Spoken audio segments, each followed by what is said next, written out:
E-book sem receitas low carb, coma bem e com saúde. Valor promocional, link na descrição. E aí pessoal, beleza? Como vocês estão? Espero que vocês estejam bem. A história é baseada no livro Deixados para Trás. Uma história misteriosa onde pessoas começam a desaparecer no mundo inteiro. O que está acontecendo? Como isso é possível? Fica aqui comigo que eu vou te contar, mas antes, se inscreva no canal, deixe seu joinha, comenta e compartilha. A história começa com uma frase de abertura intrigante. Como você descreve o começo e o fim?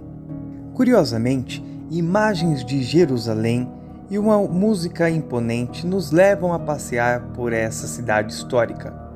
Essa simbologia, remetendo ao passado nesse início, é interessante e conforme vai passando, essa conexão inicial fará mais sentido. Isso é apenas o começo. Você não imagina o que vai acontecer. Buck Williams, jornalista da rede GNN, está em uma plantação de trigo em Israel, entrevistando o cientista Dr. Shane Rosenberg, onde uma nova tecnologia capaz de se desenvolver, mesmo nos lugares mais inóspitos, é apresentada ao mundo. Porém, no momento em que gravavam a entrevista, algo acontece. Aviões cruzam o céu e começam um ataque. Os caças destroem a plantação e os arredores. Um míssil explode bem perto deles e resta para eles apenas correr para um abrigo militar próximo, um bunker israelense. É um ataque aéreo inesperado, onde é difícil saber quem é o inimigo. Nenhum país tem mais inimigos do que Israel. Os aviões israelenses não apenas não conseguem decolar devido a problemas eletrônicos de ignição, como também não são capazes de darem um tiro para se defenderem. É como uma armadilha cruel, onde não é possível escapar. Mas só tem um jeito de saber e Buck decide sair do abrigo com a sua câmera. Do lado de fora, ele encontra um caos completo, com fogo e destruição. Mas já que está lá fora, Buck decide gravar esse momento. Ele abre com a câmera virada para ele. Ele se apresenta e relata os ataques. Uma equipe acompanha essa reportagem dos estúdios da GNN em Chicago. De repente, algo inesperado o surpreende. No meio daquele caos entre focos de incêndio e destruição, um homem aparece. Quem é esse homem? Buck aponta a câmera para ele. Vemos um ancião, com longas vestes, barba e cabelo branco, como se tivesse saído de uma máquina do tempo. Ele se aproxima e com uma voz pesada passa uma mensagem. O jornalista fica impactado com o que escuta. Assim como o sol, o homem desaparece na escuridão. Os ataques aéreos foram tão intensos que o dia virou noite. Logo depois, a história muda o seu rumo e somos apresentados a Ray, um piloto de avião que recebe a notícia que terá que voar de Nova York para Londres de última hora. Por essa razão, ele perderá o aniversário do seu filho Rami. Claramente, é possível notar um ambiente bem estressante na casa dessa família americana. A rotina de viagens do pai causou um impacto na relação entre eles. A esposa e a filha tentam convencê-lo a ficar, mas ele diz que a prioridade é o trabalho. Vemos Ray pegar o seu carro e sair.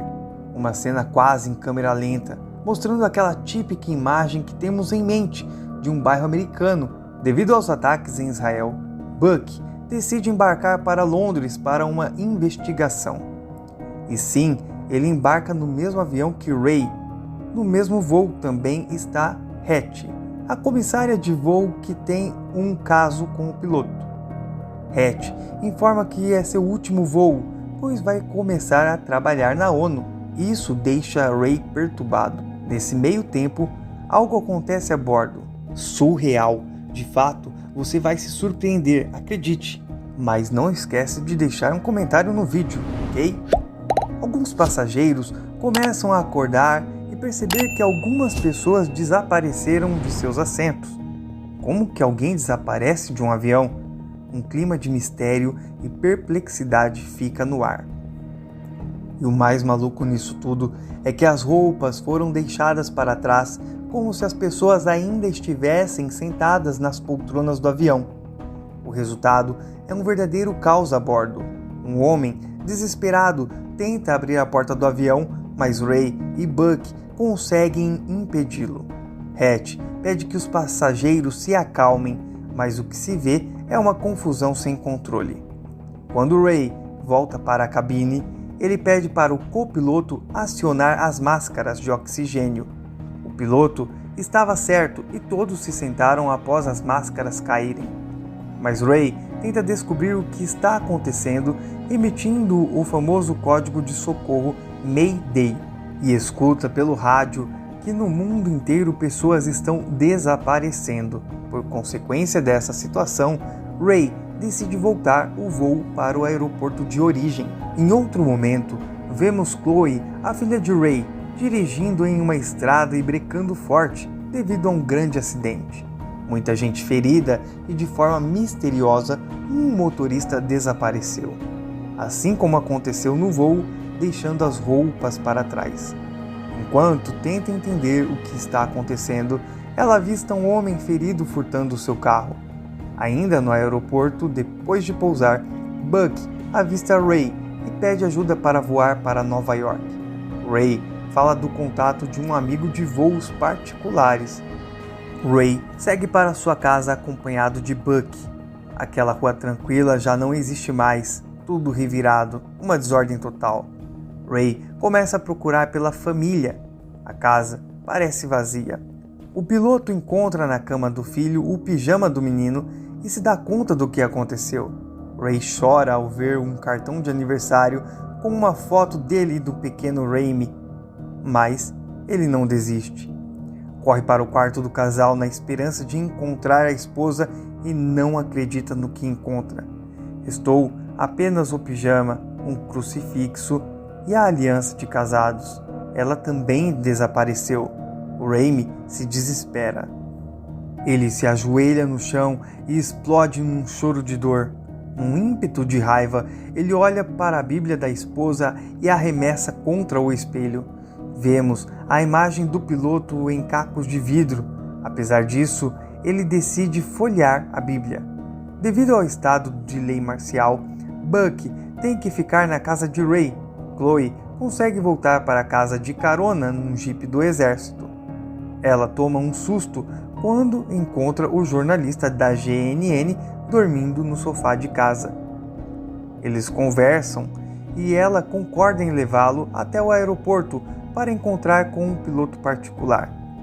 Ela ainda tem esperança de encontrar o seu irmão caçula, por isso vai até a escola do menino. Ray encontra Chloe lá e sugere que eles sigam para a igreja para procurar a mãe, pois era o local onde a mãe e filho se sentiam mais felizes. Chloe se recusa e diz que a mãe se sentia mais feliz quando Ray estava em casa. O Ray está determinado a visitar a igreja, mesmo sempre se recusando a participar de uma vida religiosa. Quando entra na igreja, o piloto é surpreendido. Ele encontra o pastor Bruce, desolado, clamando por Deus, pedindo perdão e uma nova chance para ajudar as pessoas. Assim como Ray, o pastor Bruce também foi deixado para trás porque não acreditava em Deus. Em lágrimas, Ray se ajoelha ao lado do pastor e diz que ele é a prova de que Deus o está usando como um instrumento para ajudar as pessoas. O pastor mostra um vídeo do reverendo da igreja. Esse vídeo foi gravado 3 anos antes e deixa claro que aqueles que acreditam em Deus irão para o paraíso e os negadores serão deixados para trás, numa guerra de longos 7 anos e sofrimento profundo. Finalmente, Buck chega em Nova York e vai à procura da ajuda do seu amigo Dirk, mas descobre que ele foi morto. No apartamento do amigo, ele descobre um arquivo que vai ajudá-lo a desvendar esse mistério, mas quase é morto por um franco-atirador. Após decodificar o arquivo, Buck descobre que existe um plano de um grupo onde bilhões de dólares foram destinados à ONU durante anos e que esse empréstimo financeiro será cobrado na justiça. O objetivo disso tudo? Poder e controlar a distribuição mundial de alimentos. E onde Hatch foi parar? Antes de seguir para a ONU, onde assumirá um cargo, ela passa na casa de Ray, na esperança de finalmente viver um romance com o piloto. Mas ela não esperava que o seu caso iria se revelar. Para a surpresa de Hatch, Ray diz que foi um erro eles terem se envolvido e que busca o perdão dela. Hatch fica indignada, pois acreditava que a história entre eles tinha sido importante. Quando se dá conta que o piloto não quer nada com ela, a única saída de fato é entrar no táxi e seguir para o aeroporto a caminho da ONU. Buck está de volta a Chicago e marca um encontro com seu amigo da CIA, Alan Topkins. Tinha um e-mail dele no computador do Dirk. Alan, de forma honesta, diz que ninguém sabe de nada. O caos e a desordem também chegaram na agência americana. Após o encontro, Alan morre numa explosão. Mais uma vez, Buck conseguiu escapar. Sem lugar para ficar na cidade, ele acaba seguindo novamente para a casa de Ray. O piloto então decide mostrar a Buck o vídeo do reverendo e seguem para a igreja. Buck assiste o vídeo, mas ainda se sente cético para acreditar em toda essa grande trama envolvendo a ONU. Em seguida, decide ir encontrar o cientista israelense que considera um amigo para alertar sobre essas informações. Durante uma conversa na ONU, Buck vê o plano sobre reconstruir o templo judeu e se sente confuso. Parece que as peças começam a se encaixar. Emocionado, pede por direções. Algo que antes parecia absurdo, agora era real. Durante uma reunião da ONU, onde Buck é convidado a participar, ele se dá conta que tudo era verdade. Um filme passa pela sua cabeça e o que escutou na igreja se confirma.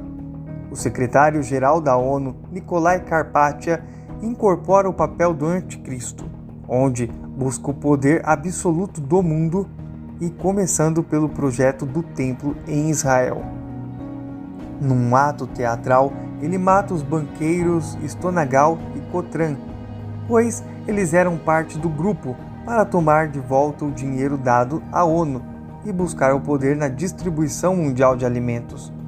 Todas as pessoas presentes na reunião ficam em choque com tamanha violência e, aproveitando esse momento de fragilidade, Nikolai faz uma lavagem cerebral nos líderes presentes e cria uma história para justificar a morte dos banqueiros. O único que se mantém lúcido é Buck. Até a imprensa acredita na história contada. Buck entende que a forma de ajudar a mudar essa situação é se unir aos seus amigos e segue para a igreja. A única esperança é todo mundo se unir e acreditar em Deus. O jornalista é recebido por seus amigos na entrada da igreja. Ele os abraça e todos entram na casa de Deus. A porta se fecha e a imagem aponta para cima. Esse é o caminho. Mesmo sem ter todas as respostas, por enquanto, a fé é o bastante.